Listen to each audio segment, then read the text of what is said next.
오늘은 룻기 3장 1절부터 11절까지 말씀으로 하나님 나라의 일이라는 제목으로 그 첫 번째 말씀을 함께 나누도록 하겠습니다. 저희는 보통 하나님 나라의 일이라고 하면 교회 봉사나 프로그램들 아니면 전도나 선교 같은 교회 일들을 생각하기가 쉽습니다. 아니면 목회자들이 하는 일들을 주의 일이라고 하면서 하나님 일이라고 생각하는 분들도 많죠. 물론 이런 일들은 하나님 나라의 일에 포함되는 것이 맞습니다. 하지만 하나님 나라의 일을 이렇게만 생각하게 되면 하나님 나라의 일의 본질이 왜곡되기가 쉽습니다. 다들 모여서 회의도 하고 열심히 섬기고 규모도 커지는데 이건 아닌 것 같은데 할 때가 생기는 것입니다. 그렇다면 하나님 나라의 일이란 무엇일까요? 오늘과 다음번에 보게 될 룻기 3장 말씀에는 나오미와 룻과 보아스가 각자 무슨 일들을 열심히 한다는 단어가 반복해서 나옵니다. 구절들을 한번 보실까요?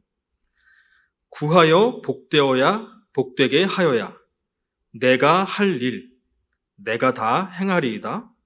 명령대로 다 하니라. 그 사람이 자기에게 행한 것, 이 일을 성취하기 전에는 쉬지 아니하리라. 지금 이 등장인물들은 구원에 관한 맥락 안에서 어떤 일들을 열심히 하고 있는 것이기 때문에 이들을 잘 살펴보면 구원에 관한 하나님 나라의 일이 무엇인지를 알 수 있습니다. 자, 그렇다면 하나님 나라의 일이란 무엇일까요? 첫 번째로 자기 부인을 통해 이웃의 안식을 구하는 것입니다.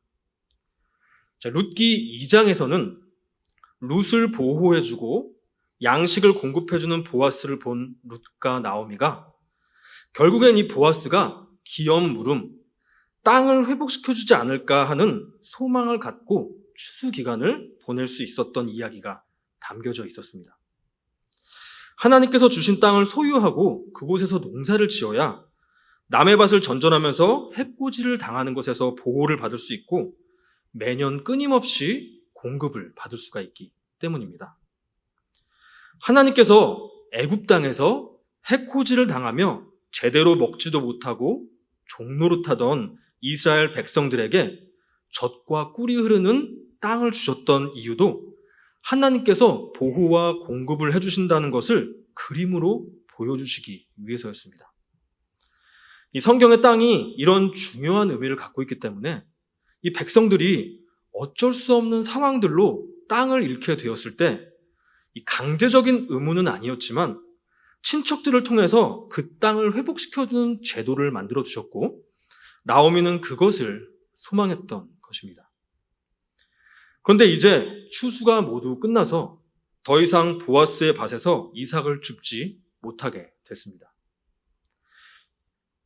이젠 먹을 것을 꾸러다니거나 종노릇을 하거나 구걸을 해야 할 삶의 기로 앞에 서게 되어 있는데 보아스로부터 아무 소식이 없었던 것입니다.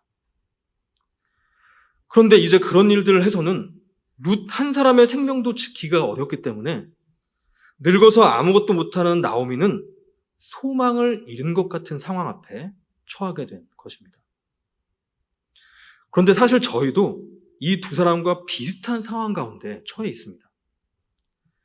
임시적인 보호와 공급을 해준 보아스가 기업 물음이라는 완전한 보호와 공급을 해줄 것을 소망했던 것처럼 예수님을 통해 구원받은 저희는 재림하실 예수님께서 구원을 완성해 주실 것을 소망하며 사는 그리스도인들이죠.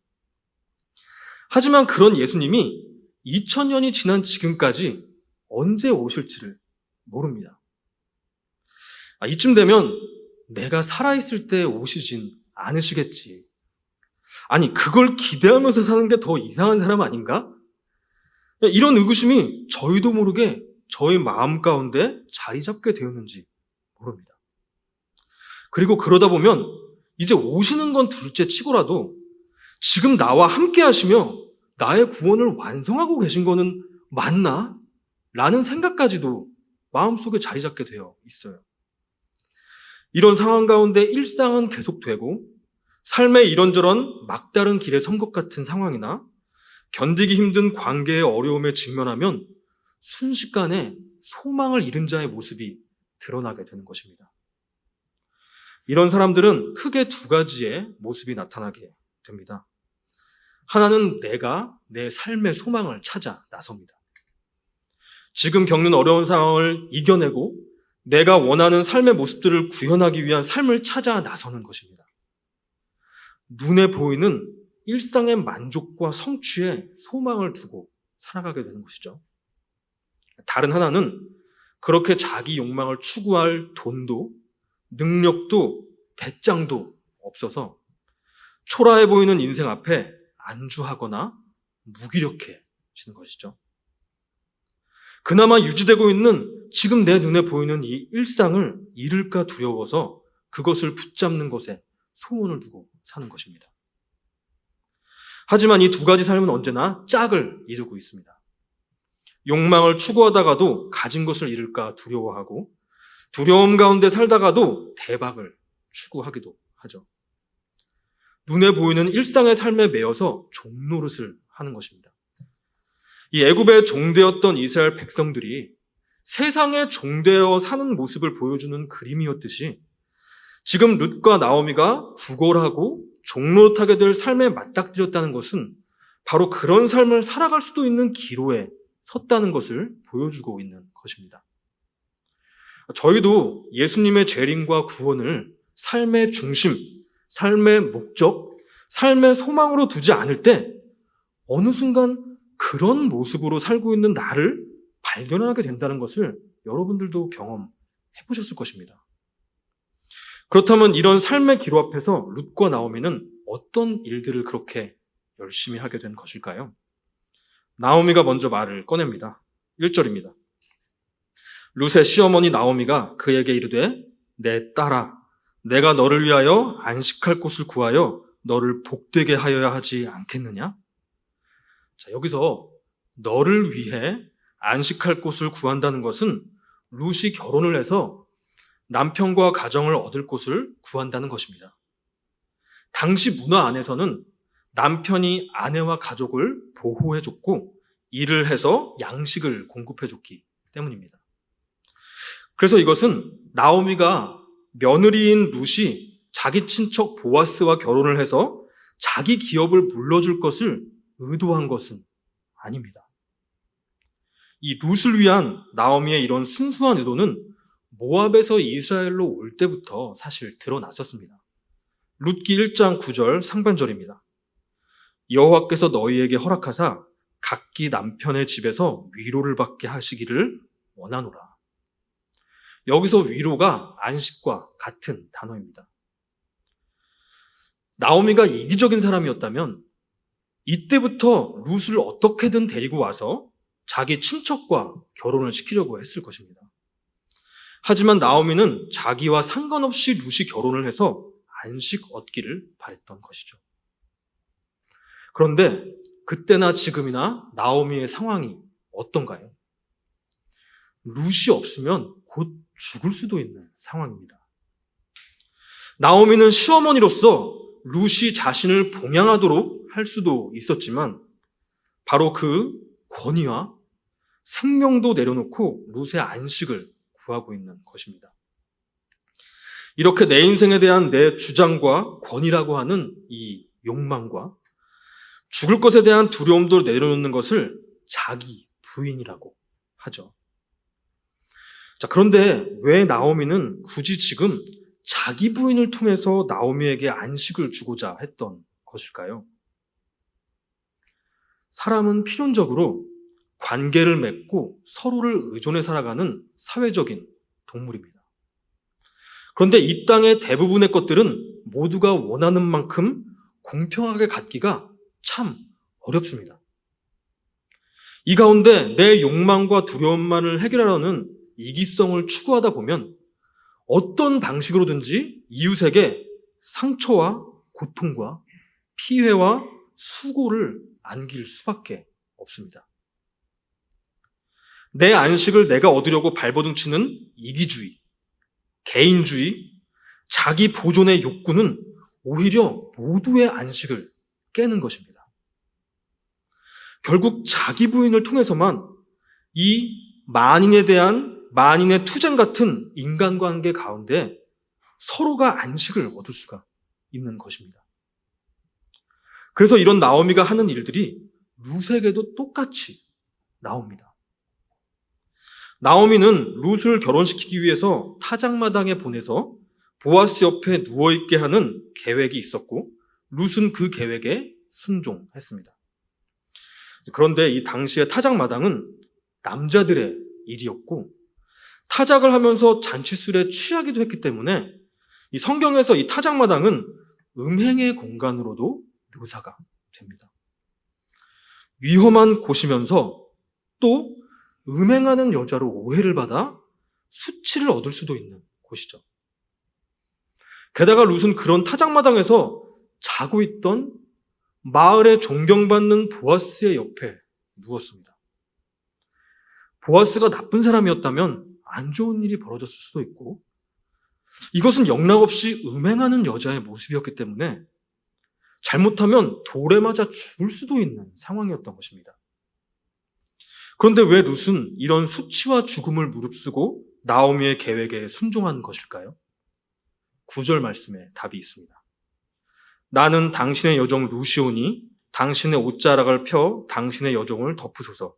이는 당신이 기업 물을 자가 됨이니이다 하니. 자, 옷자락을 펴서 덮으라는 말은 어미 독수리가 날개를 펴서 새끼를 덮어주듯이 나를 보호해달라는 말인데요. 청혼을 하고 있는 것입니다. 보아스는 죽은 형제의 아내와 결혼을 해서 보호와 부양을 한 의무가 있는 가까운 친척이기 때문입니다. 그런데 룻은 청혼을 하면서 이 청혼의 목적이 자신의 안식이 아니라 나오미의 기업을 물러주길 위해서라고 말을 하고 있는 것입니다. 물론 나오미의 기업이 물러지면 그 유익이 룻에게도 누리게 되겠지만 룻기는 보아스가 나오미의 기업 물을 자였다는 것을 강조합니다. 룻기 4장 14절입니다. 여인들이 나오미에게 이르되 찬송할지로다 여호와께서 오늘 내게 기업 물을 자가 없게 하지 아니하셨도다.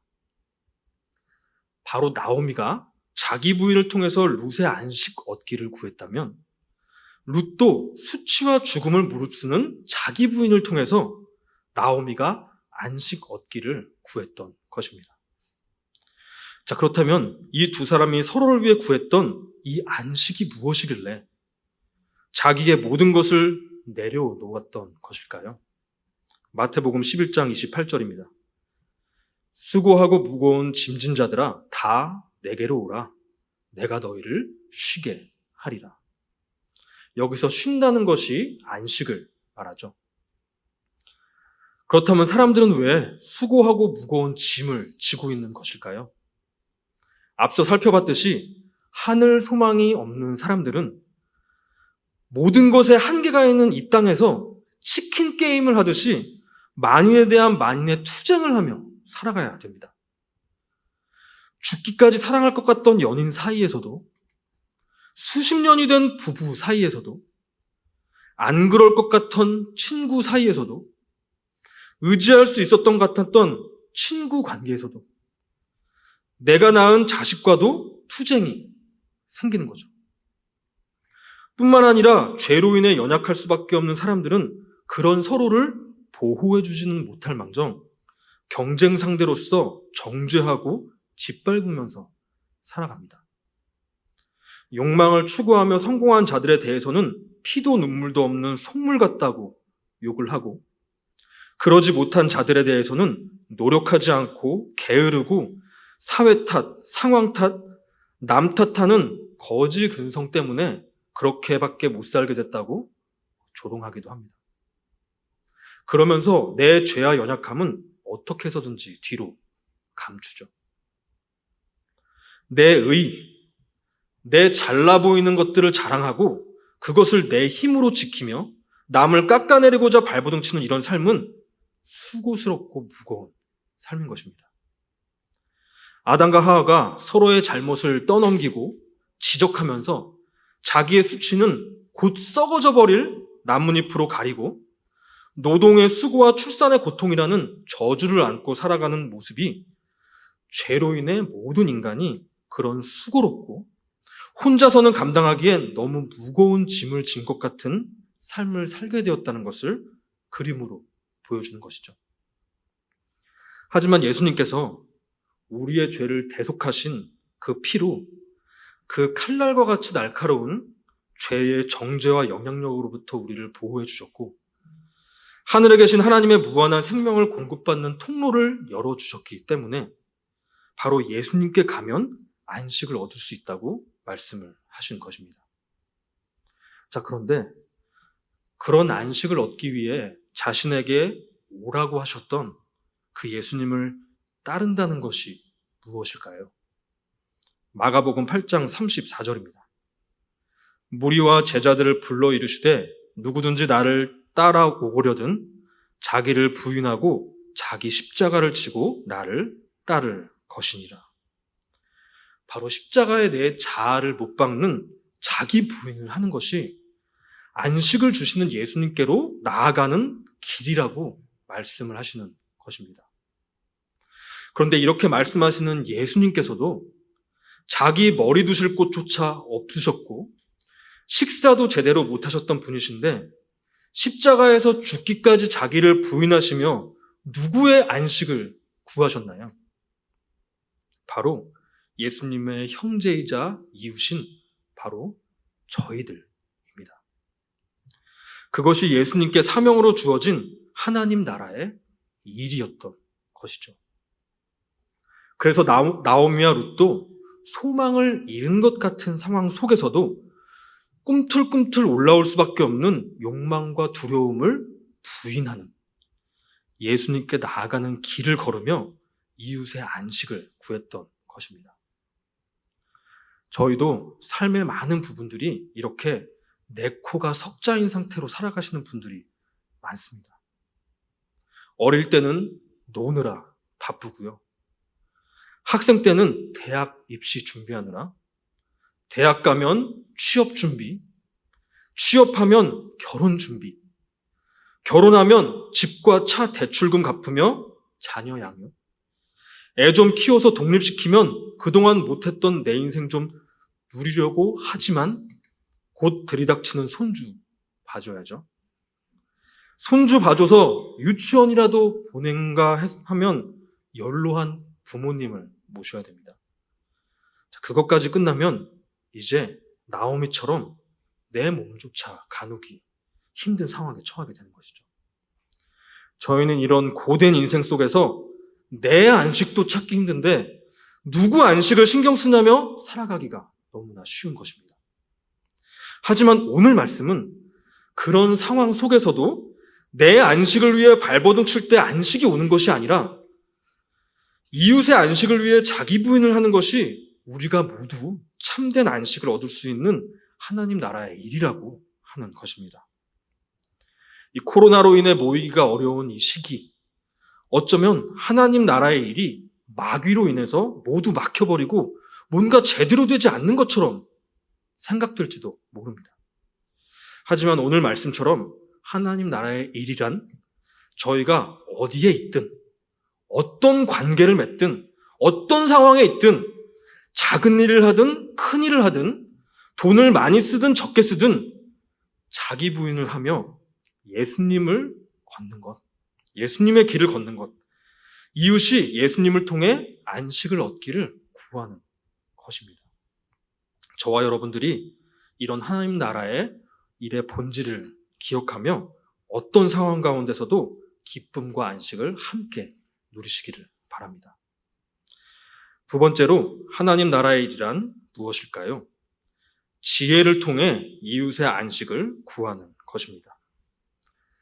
자, 지금까지 말씀을 보면 나오미와 룻이 자기 부인을 통해 이웃에게 안식을 준 것처럼 보입니다.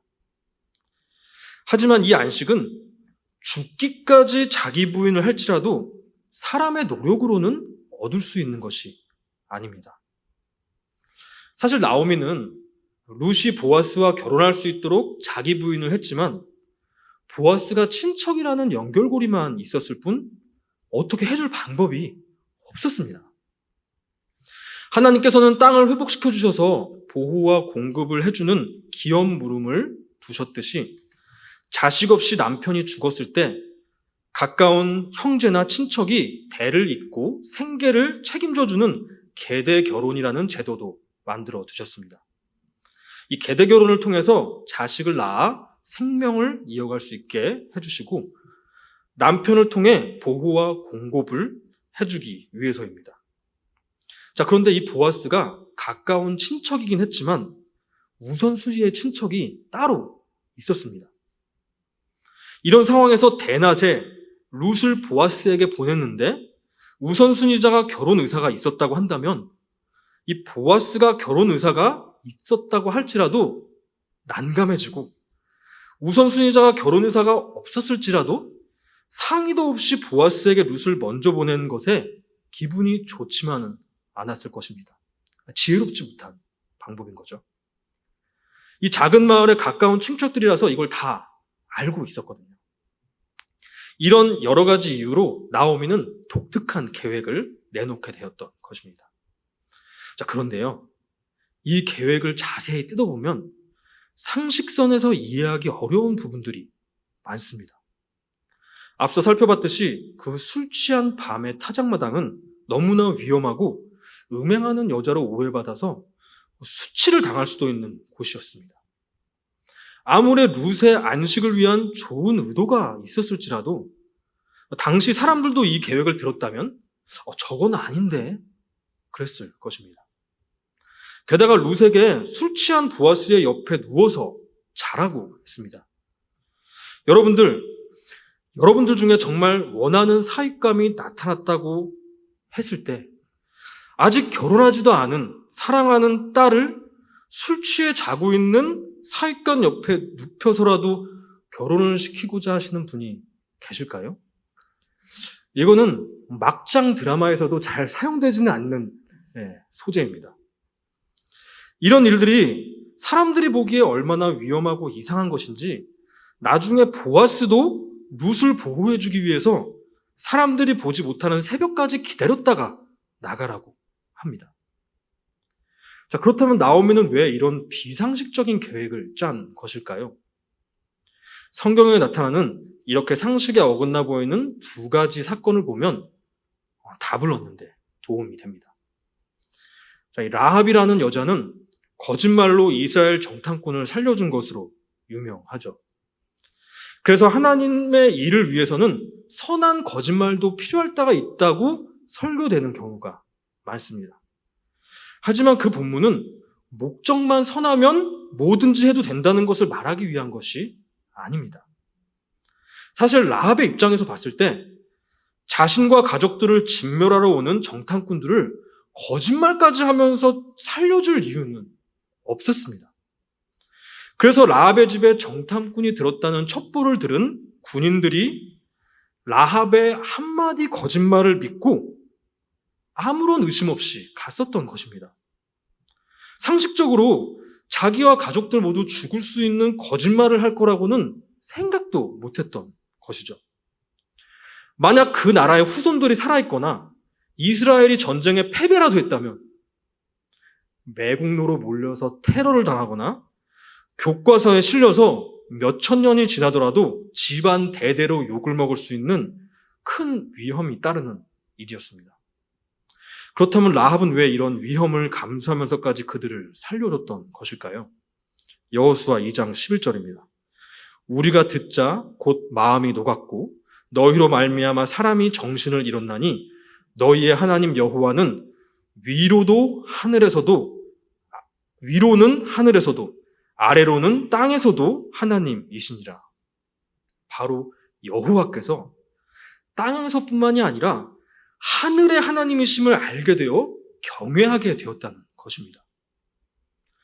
성경에서는 이렇게 영적인 눈이 열려서 하나님을 경외하는 사람을 이렇게 말을 하죠. 잠언 9장 10절입니다. 여호와를 경외하는 것이 지혜의 근본이요 거룩한 자를 아는 것이 명철이니라. 이 라합의 이 상식으로는 이해할 수 없는 거짓말은 이 땅의 어떤 지식으로도 알 수 없는 하늘의 일들을 보는 눈을 열게 해주고, 그래서 하나님을 경외하며 순종할 수 있도록 해주는 지혜를 가진 여인이었다는 것을 보여주기 위한 것이었던 거죠. 이와 마찬가지로 솔로몬이 진짜 어머니를 가려내기 위해 아이를 반으로 쪼개려고 했었던 모습도 이 결과가 좋았으니까 저희가 아무런 의심 없이 받아들이죠. 그런데 지금 법정에서 그런 식으로 죄인을 가리려고 했다가는 이 몰상식한 판사가 될 뿐만이 아니라 이 판사 가운을 벗어야 될 것입니다. 이건 그때의 법정에서도 마찬가지입니다. 그런데 성경은 그런 상식을 뛰어넘는 방법을 사용한 솔로몬도 하나님의 지혜가 있었다고 하죠.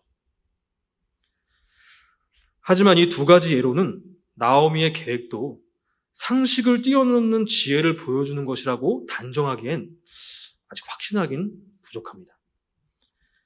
그런데 오늘 본문에는 또 한 명의 상식을 뛰어넘는 일을 하는 사람이 나옵니다. 누굴까요? 룻이겠죠. 여러분들은 룻을 순종적인 며느리로 알고 계실 것입니다. 그런데 룻기를 자세히 보면요, 룻은 시어머니의 말을 정말로 듣지 않는 자기 마음대로 하는 여자였습니다. 1장에서 나오미는 룻에게 나를 따라오지 말고 돌아가라고 여러 번 권면을 했습니다. 단어가 권면이에요. 그렇지만 룻은 당신의 하나님이 내 하나님이다라고 하면서 당돌하게 따라왔죠. 나오미는 룻의 그 굳은 결심을 보고 말문이 막혔습니다. 그렇게 따라와서 2장이 시작되면서 룻은 상의도 없이 이삭을 주우러 가기로 결정하고 나오미에게 통보를 합니다. 그러자 나오미는 그래, 내 따라 가라 라고 한마디 했습니다. 이 딸 같은 룻이 고생할까봐 떠나보내라고 했더니 자기 마음대로 따라와서 또 고생하러 나간다고 하는데, 이 늙은 나오미는 다른 방법이 없으니까 그래, 가보라, 그 말 한마디밖에 더 할 수가 없었던 것입니다. 마음이 많이 아프셨을 것 같아요. 그리고 여기 3장에서도 결혼해서 자기 안식 찾으라고 그 위험한 곳을 보냈더니 시어머니 기업 물음 해달라고 말을 한 거예요. 여러분, 이런 며느리는 어떻게 표현을 할 수가 있을까요? 이 착하고 잘하는 것 같은데 결국은 지 마음대로 다 해. 그런 며느리 있잖아요. 그런 룻의 이런 선택들은 성경과 세상 둘 다 보기에 비상식적인 모습입니다. 구약시대의 여성들은 남자들에게 의존되어 있었고 부모에게 순종해야 했습니다. 하지만 룻은 시어머니 말에 순종하지 않는 것 같아 보이고 주도적인 여인의 상이죠. 성경에 이런 여인들이 몇 명 나오는데요, 모두 예외적인 케이스로 다뤄집니다. 뿐만 아니라 세상이 보기에는 그렇게 자기주도적으로 결정한 일이 자신의 자유와 꿈을 위한 것이 아니라 자기 것을, 그 모든 것들을 다 포기하고 하나님과 시어머니를 종처럼 섬기는 상식적이지 못한 일이었던 것입니다.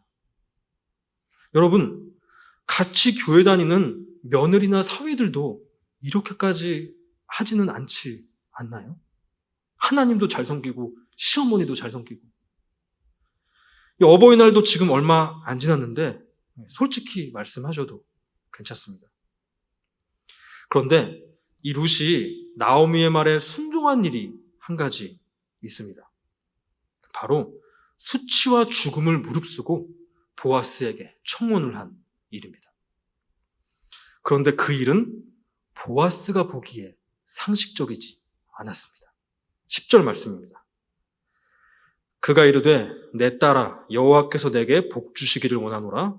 내가 가난하건 부하건 젊은 자를 따르지 아니하였으니 내가 베푼 인애가 처음보다 나중이 더하도다.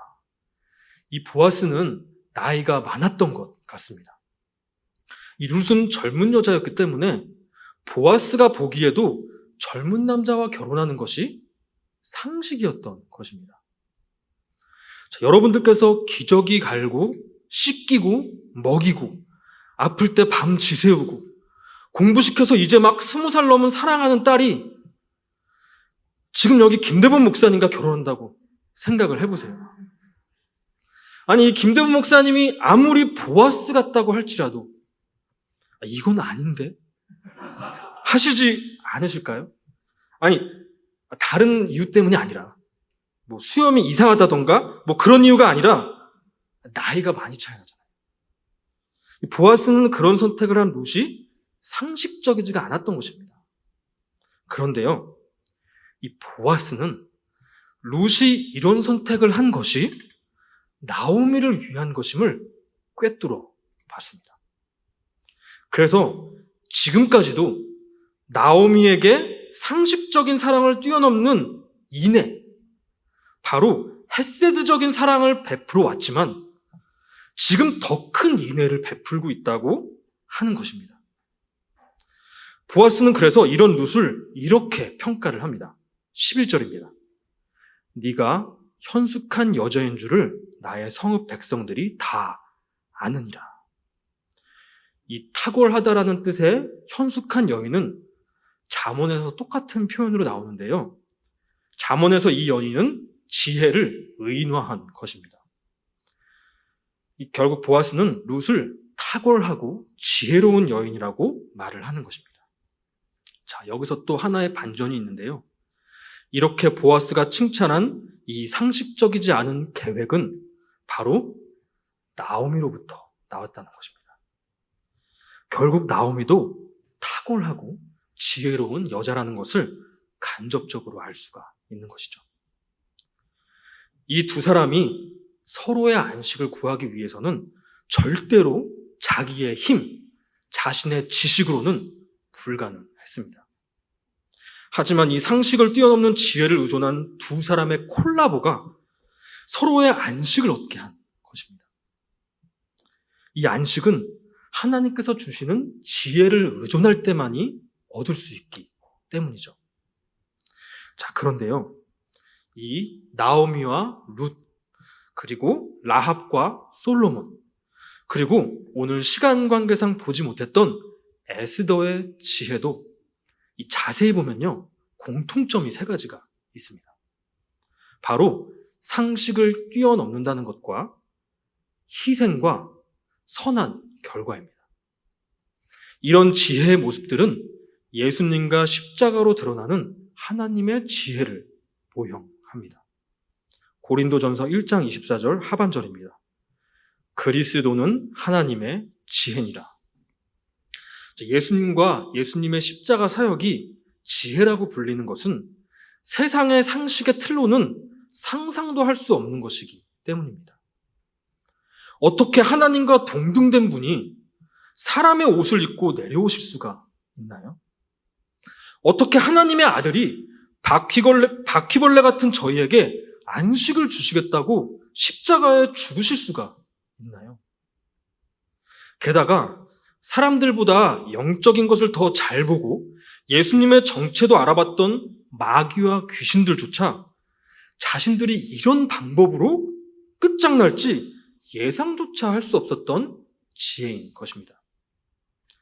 그리고 침뱉음을 당하시고 머리에 가시면류관을 쓰시고 조롱을 당하고 무시를 당하고 십자가 못 박힘과 수치와 피 흘림과 죽음이라는 우리를 대신하는 희생이 있었습니다.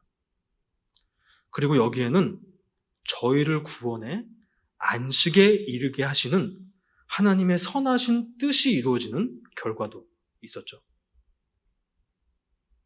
세상은 이런 예수님과 십자가를 미련하다라고 하는데요. 성경은 이것을 하나님의 지혜라고 말을 하는 것입니다. 그래서 저희가 참된 안식을 얻기 위해서는 지혜 대신 예수님을 통해야 하는 것이고요. 그 예수님을 따라 자기 부인을 하며 이웃의 안식을 구해야 하는 것입니다. 이것이 바로 하나님 나라의 일의 본질인 것입니다. 여러분, 이렇게 예수님과 십자가의 방법이 지혜라는 것을 믿어서 영적인 눈이 뜨여진 사람들은요, 예수님과 같이 상식을 뛰어넘는 자기 부인을 할 수가 있게 되는 것입니다. 사람들은 보통 상식적으로 생각해서 저 사람이 잘못한 거잖아.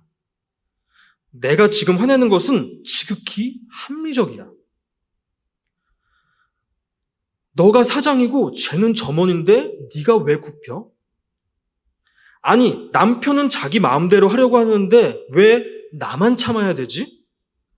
상식적으로 같이 잘해야 되는 거 아니야? 내가 왜 그렇게까지 해야 되는데? 상식적으로 말이 안 돼. 라고 하는 경우들이 많습니다. 하지만 이렇게 상식과 합리적인 선에서만 관계를 하면요, 삶에서 예수님이 드러나지가 않고 십자가가 드러나지 않고 세상과 구별되지가 않는 것입니다. 왜냐하면 세상 사람들도 상식과 합리의 언저리에서 자기 부인도 하고 이웃의 평안을 구하며 살고 있거든요. 그렇기 때문에 이렇게 자기 부인을 하지 않는 사람들끼리 모아두면요, 결국 서로가 서로를 갈갈이 찌르고 찢는 삶을 살게 됩니다. 여러분, 생각지 못한 사람에게 찔리고 찢기는 것보다 내 자아를 꺾는 게 옳은 길이라는 믿음으로 자기 부인을 하며 모두가 안식을 얻는 것이 지혜로운 선택과 삶이 아닐까요? 상식을 뛰어넘는 예수님과 십자가 지혜를 의존할 때, 상식을 뛰어넘는 자기 부인을 할 때 그렇게 담대함과 힘을 얻게 돼서 자신의 자아를 꺾는 게 옳은 길이라는 믿음으로 자기 부인을 하며 모두가 안식을 얻게 되는 것입니다.